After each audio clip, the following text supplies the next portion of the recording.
But let's move away from that to what you've been saying on the social media. And the first we will talk about is a video credited to Wike, the FCT minister, apologizing to the First Lady over Rivers Women's walkout, calling the incident embarrassing.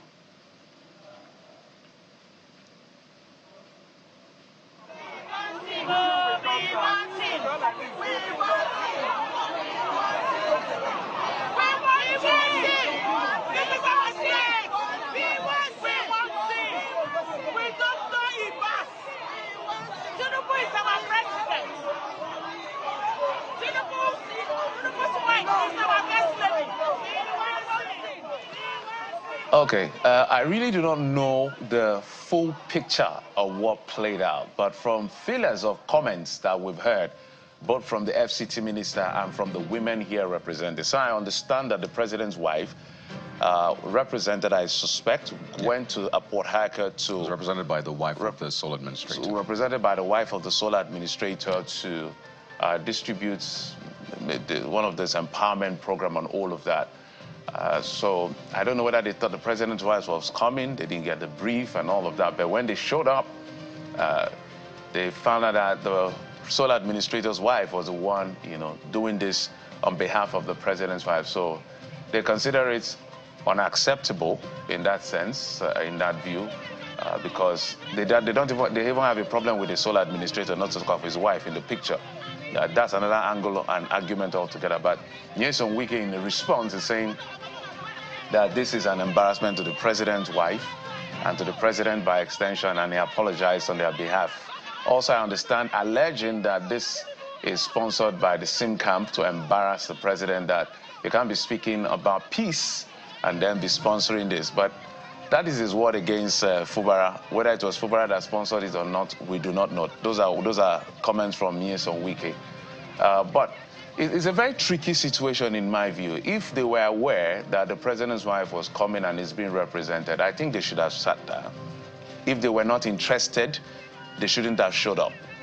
You understand? If you're aware the president's wife was coming and is going to be represented, they should have sat down. How do I say it? If they were aware that she was coming and all represented by the Ibas wife, they should have either said, look, if it's Ibas's wife that is coming, we're not coming. Because so I think that was what they maybe discovered yes. at the venue. So I think that's what happened. I don't know. That's what I'm saying. That's what so that's the president's wife. And Governor Sim Fubara's wife. Is that Governor Sim Fubara's wife? Both, I think, on the T-shirt. Right. So that's what they anticipated. Okay. So I expected that if they knew that the president's wife was not coming and is being represented by Bass's wife, they shouldn't have showed up. So perhaps we need to be clear on what they understood to be who was coming. Because if they thought the president's wife was coming at that point and then she did not show up, and then it's his Bass's wife, so you can now understand their position. But if you knew the president's wife was being represented by Bass's wife and she showed up and then did what he did, that would be embarrassing. Do you understand? Yeah. Anyway. So, I mean, the closer comments about that one, Captain MD is saying, do people still speak? When they speak, are their voices still heard? The Rivers women spoke loudly enough. It may be embarrassing, but it's the will of the people. Why do they feel it that way or feel that way? That should be the issue, not apologizing. Well, the FCT minister has apologized again because that was a representation of the First Lady. So whether it was who they expected or not, it was the First Lady being represented there. So that's the statement or the post from Captain MD there. Rivers issues are always very tricky. Bigger boy, matured and civilized ways to protest. Courageous women say no to bullying under democratic rule. Kai, you have the next word. Oh, yeah. Take a look at this one from AI Ken. Maybe not artificial intelligence. Says, how can he apologize over their conduct without consulting with the women in River State? Why did they stage the walkout? Have the women groups asked Wike or anyone to tender an apology on their behalf? So, yeah, those are questions being asked by that user. Apparently, Wike works for the president, so he will naturally feel the way he is, at the end of the day. For me, let them just look for a way to resolve this issue. It's lingering too much. I personally feel that at some point, I don't know why the sole administrator's wife is even in the picture in the first place. And this has nothing to do with this. There's already an issue with the issue of sole administrator. Bringing his wife into the picture, it's just going to complicate issue. I think wisdom should prevail in this situation. I'm not talking about this particular isolated incident. Is their word against his as to what they expected as against what they went to see at that particular event. So I'll leave that to them. So we keep following what's playing out in Rivers State, but let's turn our attention to this matter, the arrest of Verydarkman. This happened over the weekend, and it's gotten a lot of people talking. But just a few days ago as well, there was this CCTV footage released, and it's been going around online now, said to be at that bank location, the GT Bank location, where he went to and was arrested afterwards. So perhaps this was just to show that he was not arrested in the banking hall, but outside the banking hall. You could see from the video him walking out, and then some men approaching him much later. So he shook hands with perhaps a fan or someone he knows, and then walked out. And then just at that tail end, you could see some men approaching him in black, and perhaps had some conversation. We're not quite sure what played out, but the FCC has been quiet on this one over time, and you wonder what exactly is going on. It's been days now since his arrest. His lawyer has spoken out saying, well, they couldn't see him, right, in the custody. So what has he been arrested for? Right, those are the questions. Is he being charged to court? Why has he not been charged to court yet? Now, I will not give explanations. The FCC should give those explanations, or whichever agency is in charge right now. So that's the CCTV footage, Jeffrey, and that's gotten a lot of people talking. Yeah, I even understand the people that are supporting him, I mean his fans and people that like him, saying they are going to protest today. I think the right thing for the EFCC to do, which is why it's important. Communication is very critical. I don't think there's any big deal about arresting anyone, or at least it's in state custody. You can't keep people guessing. No matter what he did, I don't know what he did. I don't know what he's been arrested for. But I don't know, as at this moment, I am not aware.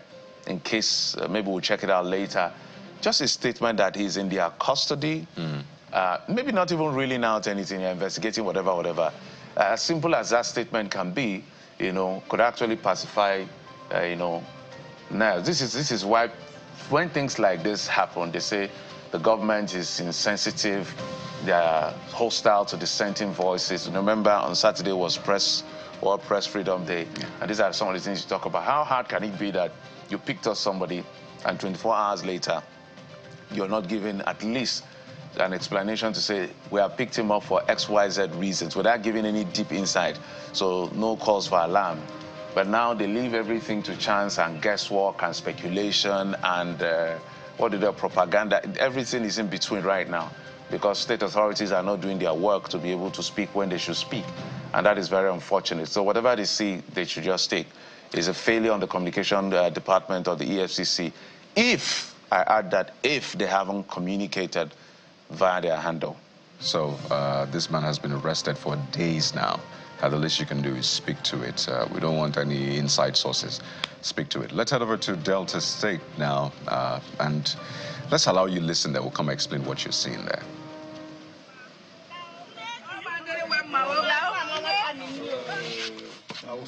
Today is 30th, Abby. 30th. Money going to given to the kidnappers. This money is going to be delivered to the kidnappers. Our brothers were kidnapped since 1 week plus now. On Friday, this money were contributed to. Not that they have money. 4 people they were kidnapped. Look at it.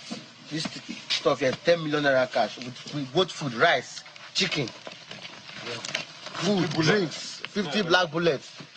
Look at them, food, jollof rice with chicken, talking. 10 plates of jollof rice.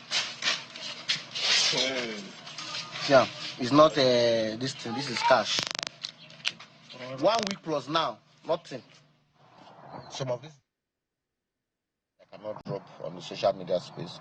There are key strategic areas that we visit that I cannot post. You understand? But this is tell you the effort that we. So this is the man that was kidnapped. This is the young man. After we paid 10 million naira. 10 million naira we paid. Look at him here. 2 weeks.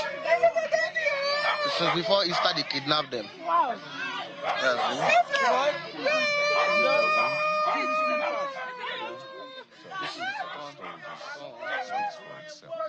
Kidnapped for over 2 weeks now, but eventually regained freedom after a ransom was paid. Even foodstuff was given to the kidnappers. Now, what we want to hear naturally is what then happens to the kidnappers. Will the victims, the family, get justice? Will this happen again? Don't forget, Jeffrey, we're still yet to resolve at least we've not heard word from the kidnapping incident Cross River, the waterways, right? The Good Friday, same Good area. Friday. It's over 2 weeks now. Those between the official numbers say the official number from the manifest of the boats in that Cross River incident is about there are 20 people, but police is releasing 12. But the people who are witnesses say it's even 40. So there's figure inconsistency here and there. But the fact remains, as of this morning, to the best of our knowledge and my knowledge, those people, including some popular persons in Akwa Ibom, who were kidnapped along the Calabar or Run waterway have not been kidnapped. So happy to see this happen. People being released. It's just a sigh of relief at the end of the day. Okay, so those are the things we've been tracking for you. Okay.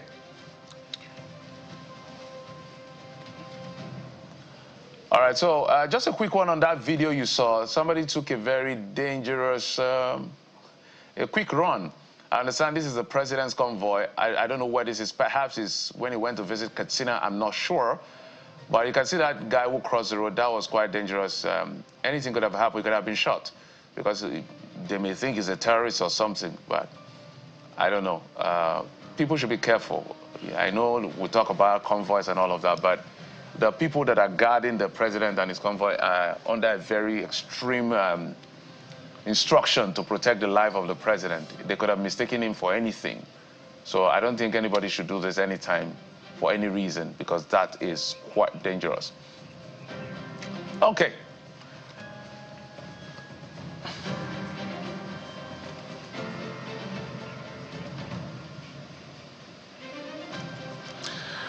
There you have it.